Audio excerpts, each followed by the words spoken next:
faculty and staff of the Wee Kim Wee School of Communication and Information for inviting me to give your convocation speech today. It's a wonderful honor and a privilege for me to speak here for 10 minutes without fear of contradiction, defamation, or retaliation. I say this as a Singaporean and more so as a husband. My wife is a wonderful person and perfect in every way, except one. She is the editor of a magazine. She corrects people for a living. She has honed her expert skills over a quarter of a century, mostly by practicing at home on her husband. I, on the other hand, am a litigator. I spend my day telling people how wrong they are. I make my living being disagreeable. Nevertheless, there is perfect harmony in our matrimonial home. That is because when an editor and a litigator have an argument, the one who wins is the wife. And so I want to start by giving one piece of advice to the men. When you've already won her heart, you don't need to win every argument.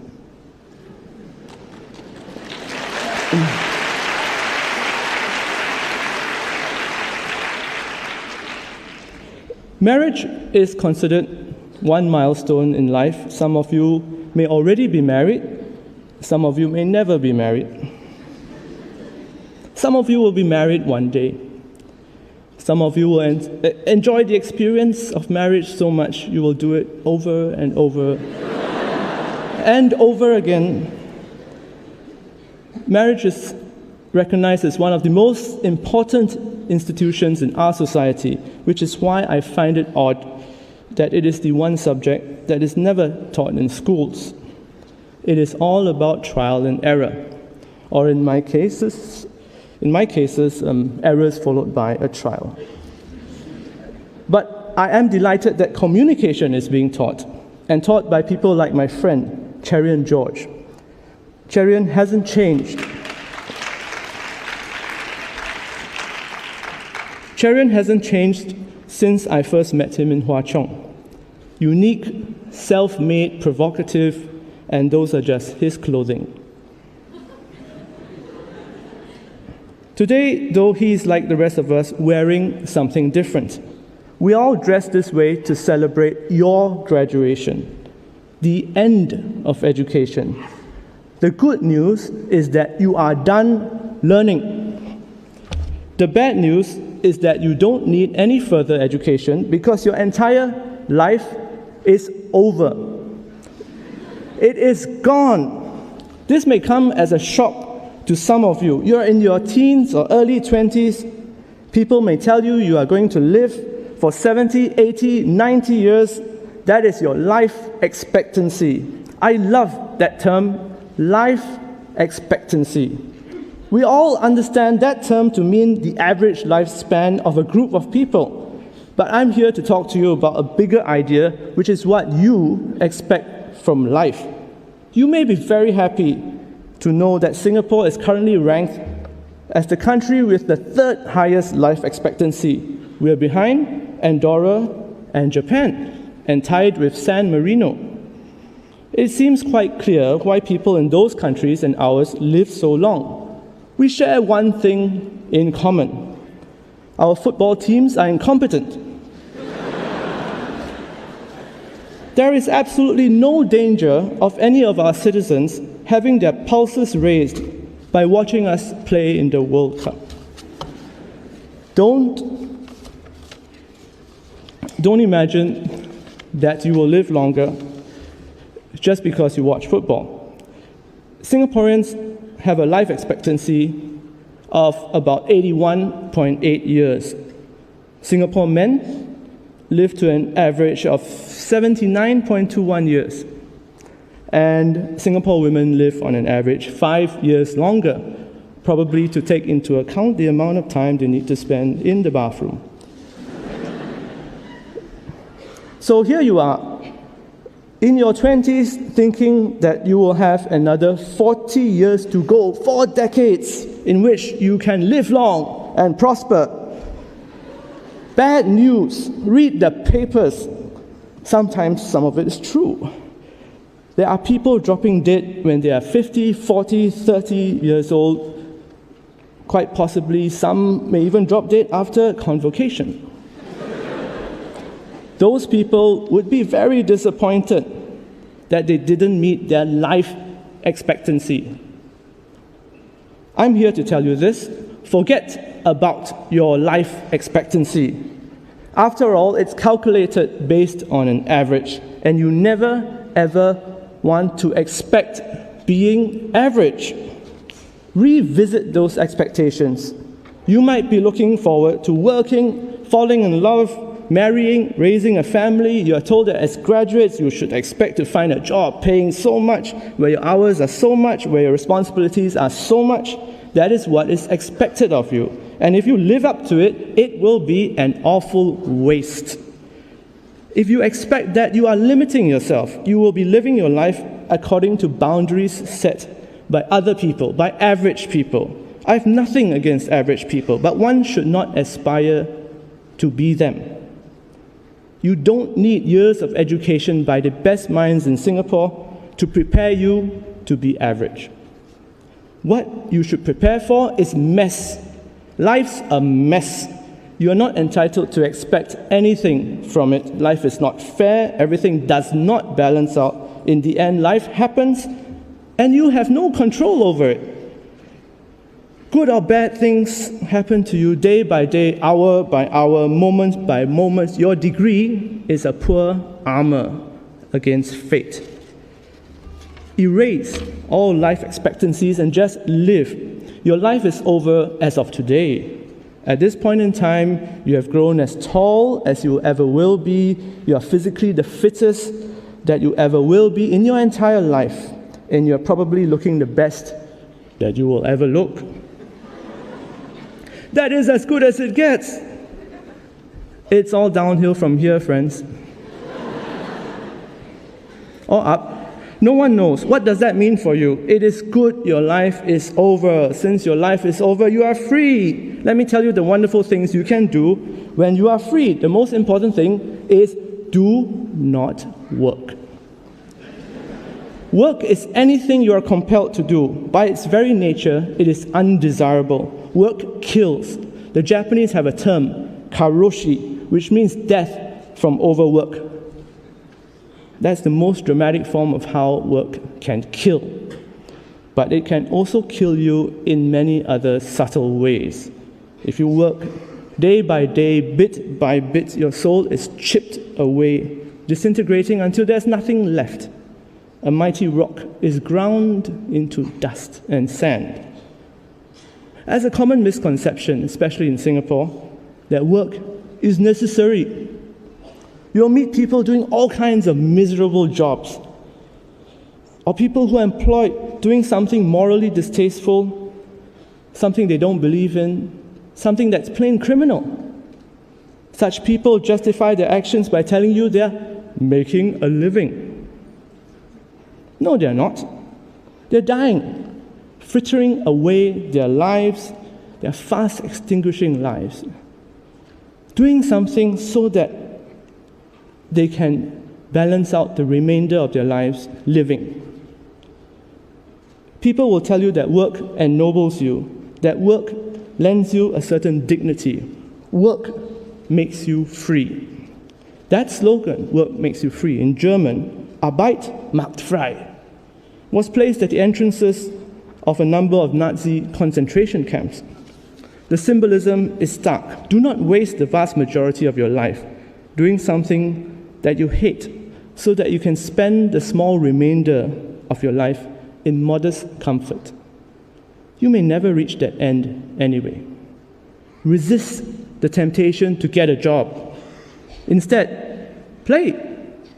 Find something you enjoy doing and do it over and over again. You will become good at it. for two reasons: because you like it and you do it often. That will have value in itself. I like arguing. I love language, so I became a litigator. I enjoy it, and I would do it for free. If I don't do it, I would have done something else, perhaps involving writing fiction, sports journalism, for example. So what should you do? You'll find your own niche. I don't imagine you'll need to look hard. By this time in your life, you have a very good idea of what you want to do. In fact, I'll go further and say the ideal situation would be that you will not stop yourself pursuing your passions. You should know what your obsessions are already. For example, if you enjoy knowledge, telling people how smart you are, feeling superior, you might become a teacher. Sorry. Find that pursuit that will energize you, consume you, and become an obsession. Each day you must rise with a restless enthusiasm. Wake up and know exactly what you want to do and why you want to do it. If you don't, you are working. Second, most of you will end up in activities which involve communication. To those of you, I have a second message. Be wary of the truth. I'm not asking you to speak it or write it, for there are times when it is dangerous or impossible to do those things. The truth has a great capacity to offend and injure. And you will find that the closer you are to someone, the more care you must take to disguise or even conceal the truth. Often there is great virtue in being evasive or equivocating. There is also great skill. Any child can tell the truth. It takes great maturity to appreciate the value of silence. In order to be wary of the truth, you must first know it. That requires great frankness to yourself. Never fool that person in the mirror. So I've told you that your life is over, that you should not work, and you should avoid telling the truth. Now, I want to tell you, be hated. Be hated. It's not as easy as it sounds. Do you know anyone who hates you? Hates you. Every great figure who has contributed to the human race has been hated, not just by one person, but often by a great many. That hatred is strong, and it has caused people to be shunned, abused, murdered, and in one famous instance, nailed to a cross. One doesn't have to be evil to be hated. In fact, it's often the case that one is hated precisely because one is trying to do right by one's own convictions. It is far too easy to be liked. One merely has to be accommodating and hold no strong beliefs. Then one will gravitate towards the center, the average, and settle down. That cannot be your role. There are a great many bad people in the world, and if you are not offending them, you must be bad yourself. Popularity is a sure sign that you are doing something wrong. The other side of the coin of being hated is to fall in love. I don't say be loved. That requires too much compromise. If one changes one's looks, personality, and values, one can be loved by anyone. It's not difficult. Rather, I exhort you to love another human being. It may seem odd for me to tell you this. You may expect it to happen naturally, without deliberation. That is false. Modern society is anti-love. We've taken a microscope to everyone to bring out their flaws and shortcomings. Communication nowadays is so powerful and so deep that we tend to know too much about people to want to love them. It is far easier to find a reason not to love someone than otherwise. Rejection only requires one reason. Love requires complete acceptance. It is hard work, but it's the only kind of work that I find palatable. Loving someone has great benefits. There is admiration, learning, attraction, and something for which, for want of a better word, we can call happiness. In loving someone, we become inspired to better ourselves in every way. We learn the worthlessness of material things. We celebrate being human. Love is good for you. Loving someone is therefore very important, and it is also important to love the right person. Depending on popular culture, or despite popular culture, love doesn't happen by chance at first sight across a crowded dance floor. It grows slowly, sinking roots at first before branching out and blossoming. It is not a silly weed, but a mighty, slow-growing tree that can weather any storm. You will find that when you have someone to love, the face is less important than the brain. The body is less important than the heart. You will also find that it is no great tragedy if your love is not reciprocated. You are not doing this to be loved back. The value of love is to inspire you.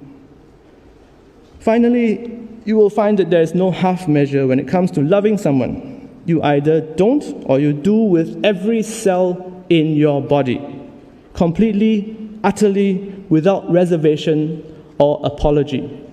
It consumes you and you are reborn by it, all the better for it.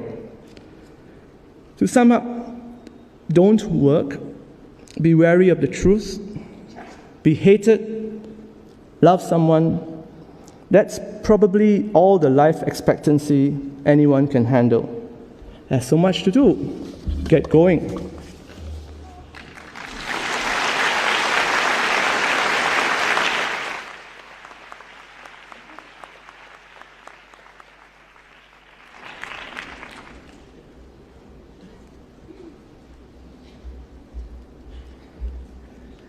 Mr. Pro-Chancellor, may I invite you to present, on behalf of the University, a certificate of appreciation to our speaker, Mr. Adrian Tan.